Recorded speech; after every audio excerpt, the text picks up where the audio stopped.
Good afternoon बच्चों। पिछली कक्षा में आप लोगों ने लकारों के आधार पर अनुवाद के नियम पढ़े थे, जिसके अंतर्गत लट लकार वर्तमान काल के विषय में बताया था आप लोगों को। आज आप लोग लंग लकार, लिट लकार, लोट लकार, विधिलिंग लकार से संबंधित नियम पढ़ेंगे, नियम जानेंगे। लंग लकार, भूतकाल, भूतकालिक शब्दों के लिए लंग लकार का प्रयोग किया जाता है। जो काम बीते हुए समय में हो चुका होता है, उस काल या समय को भूतकाल कहते हैं। भूतकाल के लिए संस्कृत में लंग लकार का प्रयोग किया जाता है। कभी कभी वर्तमान काल के प्रथम पुरुष की क्रिया में इस्म अर्थात आधा सा, श्रौता वाला आधा सा और मां जोड़कर भूतकाल व्यक्त किया जाता है। यह प्रायः था के लिए प्रयुक्त होता है, जैसे पठासी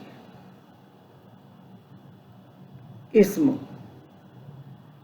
पढ़ रहा था, हसती इस्म हंस रहा था या हंसता था। आदर्श वाक्य, जैसे हिंदी अर्थ में छात्र चला गया, ये पुल्लिंग का उदाहरण है। छात्र पुल्लिंग है, इसका अनुवाद होगा छात्रः अगच्छत्। स्त्रीलिंग में छात्रा चली गई, छात्रा अगच्छत्। नपुंसकलिंग फल गिरा, फलम अपतत। इसी तरह पुल्लिंग में उसने देखा तो हो जाएगा सा अपश्यत। सा में विसर्ग लगेगा, सा अपश्यत। तुम लोग गिर गए, ये भी पुल्लिंग ही है, पुल्लिंग भी हो सकता है, स्त्रीलिंग भी हो सकता है। ये तुम लोग गिर गए। यूयम अपतत, ये मध्यम पुरुष का करता है। तुम युवाम यूयम, यूयम तुम लोग अर्थात तुम सब गिर गए। तो यूयम के आधार पर ही क्रिया बहुवचन की लगी है अपतत।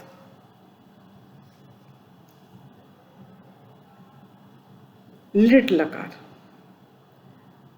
तीसरा आता है लिट लकार, भविष्यत काल।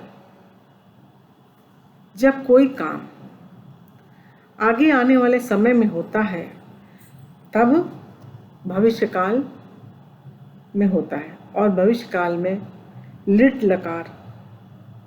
लकार का प्रयोग होता है। इसके रूप जो हैं वो लट लकार के समान होते हैं, केवल ती या ता आदि प्रत्ययों के पहले स्या आधा सा या जुड़ जाता है। जैसे पठति है तो बन जाता है पठिष्यति। वह पढ़ेगा, पुल्लिंग में वह पढ़ेगा, सहा पठिष्यति। स्त्रीलिंग में वह पढ़ेगी तो सा पठिष्यति, वह पढ़ेगी। स्त्रीलिंग में सा में बड़े आ की मात्रा लग जाती है। सा ते ता, ऐसे रूप इसके तद के रूप में चलते हैं। नपुंसकलिंग, फल गिरा या गिरेगा, फल गिरेगा, तो हो जाएगा फलम पतिष्यति। राम और श्याम जाएंगे, रामः श्यामश्च गमिष्यतः। राम और श्याम है, दो लोग हैं, दो कर्ता है, इसलिए द्विवचन की क्रिया लगेगी। गमिष्यति गमिष्यतः, रामा श्यामश्च गमिष्यतः। श्याम या हरि, हरि खाएगा, श्याम या हरि खाएगा, अर्थात दोनों में से कोई एक खाएगा। तो एक कर्ता एक करता है, यह इससे ये साबित होता है, क्योंकि या तो ये अर्थात श्याम या हरि, दो में से कोई एक ही खाएगा। तो हो जाएगा इसमें क्रिया जो है वो एक वचन की ही लगेगी। श्यामः हरि वा भक्षयिष्यति, भक्षयिष्यति अर्थात खाएगा। चौथा लकार है लोट लकार, आज्ञावाचक। लोट लकार का प्रयोग आज्ञा, इच्छा, प्रार्थना, अनुमति, आशीर्वाद आदि अर्थों में किया जाता है। प्रथम पुरुष में इस लकार का प्रयोग प्रायः इच्छा, प्रार्थना अर्थ में होता है। मध्यम पुरुष में इसका प्रयोग आज्ञा, आशीर्वाद अर्थ में होता है। कभी कभी आज्ञा में तुम कर्ता छिपा रहता है। ऐसी दशा में क्रिया छिपे हुए कर्ता के अनुसार मध्यम पुरुष की होती है। चौथा नियम है उत्तम पुरुष में इसका प्रयोग इच्छा और प्रश्न अर्थ में होता है।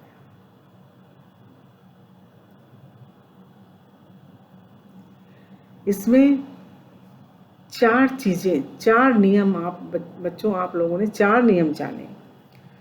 पहली बात तो बताया गया कि लोट लकार का प्रयोग आज्ञा, इच्छा, प्रार्थना, अनुमति और आशीर्वाद के अर्थों में होता है। दूसरी बात ये बताई गई कि प्रथम पुरुष में इस लकार का प्रयोग प्रायः इच्छा और प्रार्थना में किया जाता है। नियम तीसरा है जो ये बताता है कि मध्यम पुरुष में इसका प्रयोग आज्ञा, आशीर्वाद अर्थ में किया जाता है। जब किसी को आज्ञा देनी होती है या आशीर्वाद देना होता है तो मध्यम पुरुष का प्रयोग किया जाता है। इसमें कर्ता अक्सर कर छिपा रहता है। और नियम 4 के अंतर्गत जो उत्तम पुरुष में इसका प्रयोग इच्छा और प्रश्न के अर्थ में किया जाता है। आदर्श वाक्य, वह लिखे पुल्लिंग में, सह लिखतु, वह लिखे। स्त्रीलिंग में वह पढ़े तो सा पठतु। आप आए, यहाँ पर हिंदी अर्थ में आप आए प्रार्थना प्रतीत होती है, रिक्वेस्ट की जा रही होती है। आप आए, भवान आगच्छत। तुम पढ़ो, यहाँ पर वाक्य से ही पता चलता है कि आज्ञा दी जा रही है। तुम पढ़ो, तुम पढ़ो। मध्यम पुरुष का कर्ता तुम है, पठ मध्यम पुरुष की क्रिया एक वचन है, तुम पढ़ो। इसी तरह से आशीर्वाद के अर्थ में जैसे दीर्घायु हो, यहाँ पर आशीर्वाद दिया जा रहा है। इसमें कर्ता छिपा हुआ है। चिरंजीवी भव, भव शब्द क्रिया जो है वो मध्यम पुरुष की एक वचन की है। चिरंजीवी भव, दीर्घायु हो। विधिलिंग लकार, अंतिम विधिलिंग लकार है। अंतिम लकार जो है वो विधिलिंग लकार है, जो चाहिए के अर्थ में प्रयुक्त होता है। नियम प्रथम, विधि वाक्य जिसमें चाहिए शब्द का प्रयोग होता है। इच्छा प्रकट करना, अनुमति, प्रार्थना, संभावना, सामर्थ्य प्रकट करना इत्यादि अर्थों में तथा यदि के साथ विधिलिंग का प्रयोग किया जाता है। विशेष, इन अर्थों में कहीं कहीं लोट लकार का भी प्रयोग किया जाता है। चाहिए से युक्त वाक्यों में कर्ता में को का चिन्ह लगा रहता है, उसे कर्म का चिन्ह नहीं समझना चाहिए। को लगा जरूर रहता है मगर वो उसे कर्म का चिन्ह नहीं समझना चाहिए। उदाहरण के अनुरूप देखिए, उदाहरण के अनुसार देखिए, लड़के को पढ़ना चाहिए या लड़का पढ़े। पुल्लिंग का वाक्य है। लड़के को पढ़ना चाहिए या लड़का पढ़े। लड़के को आया है लेकिन कर्मकारक नहीं है। इसका अनुवाद होगा बालकः पठेत। पठेत क्रिया जो है वो विधिलिंग लकार एक वचन की, प्रथम पुरुष एक वचन की है। बालकः पठेत। लड़की को पढ़ना चाहिए या लड़की पढ़े, यह स्त्रीलिंग का वाक्य है। लड़की को, इसमें भी को आया है लेकिन कर्मकारक नहीं होगा। बालिका पठेत, लड़की को पढ़ना चाहिए। बच्चों, इसमें एक चीज और ध्यान देने योग्य बात है कि कर्ता चाहे वो पुल्लिंग हो चाहे वो स्त्रीलिंग हो, लेकिन क्रिया सदैव एक ही रहती है। दोनों के लिए एक जैसी ही क्रिया का प्रयोग किया जाता है। लड़कों को पढ़ना चाहिए या लड़के पढ़ें। बालकाः पठेयुः। बालकाः लड़कों को, अतः लड़के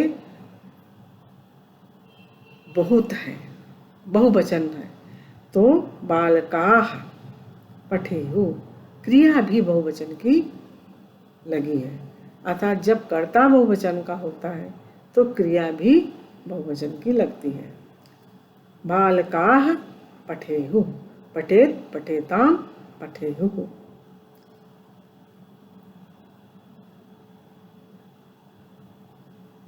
छात्र वहां पढ़ें, विधिलिंग लकार है। छात्र वहां पढ़ें, अतः छात्रः तत्र पठेत। छात्र वहां पढ़े।